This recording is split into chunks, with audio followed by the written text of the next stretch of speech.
ধন্যবাদ ভোলা। শুভ জন্মদিন রাজকুমারী দিদি। এইভাবে নয়, একেবারে গলা জড়িয়ে ধরে শুভেচ্ছা জানাতে হবে। বেশ তো, তবে তাই হোক।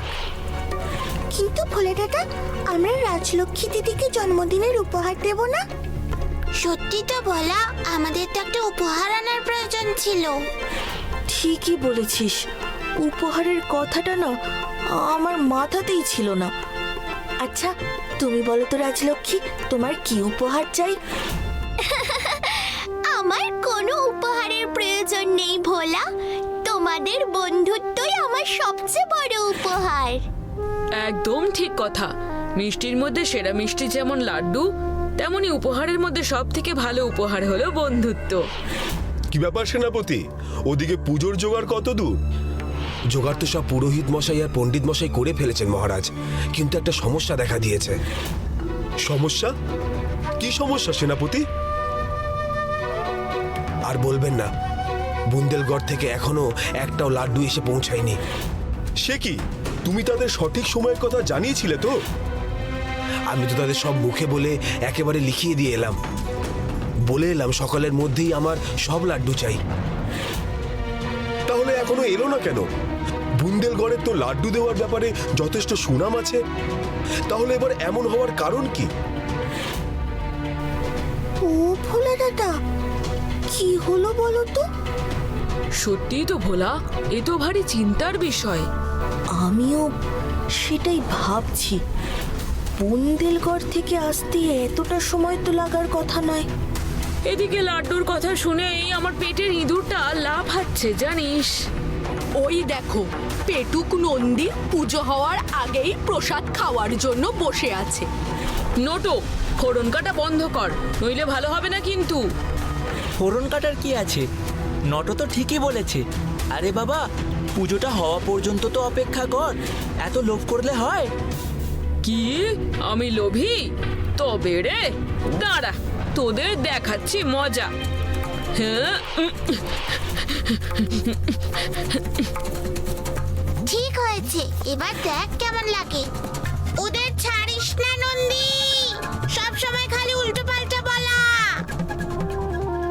মহারাজ, পুজোর সময় তো বয়ে যাচ্ছে, যদি আরো দেরি হয় তাহলে যে সত্যি খুব অসুবিধা হয়ে যাবে। সত্যিই তো, এতটা তো সময় লাগার কথা নয়। তবে কি আমার মেন নামে করা মানত আজ আমার পূরণ হবে না? কি হলো বুন্দেলগড়ের মানুষজনদের?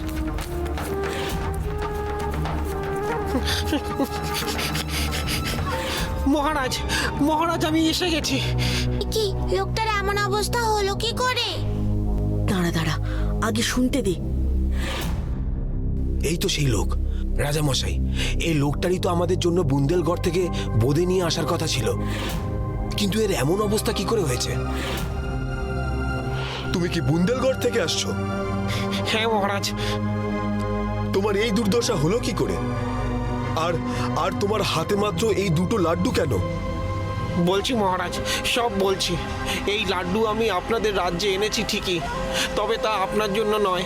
এনেছি এই লাড্ডু দুটো দিয়ে ভোলানাথের কাছে প্রার্থনা করতে, যাতে তিনি আমাদের রাজ্যকে রক্ষা করেন। কি হয়েছে বুন্দেলগড়ে? মহারাজ, বুন্দেলগড়ের ভীষণ বিপদ। আমাদের রাজ্যে দৈত্য বুন্দেল আক্রমণ করেছে। সেই দুষ্টু দৈত্য বুন্দেলগড়ে সব বোঁদে নষ্ট করে দিয়েছে। শুধু তাই নয়, সে আমাদের রাজ্যে সবাইকে বন্দি করে নিয়ে গোটা রাজ্য দখল করে নিয়েছে। সে কি, এ তো খুবই সাংঘাতিক কথা।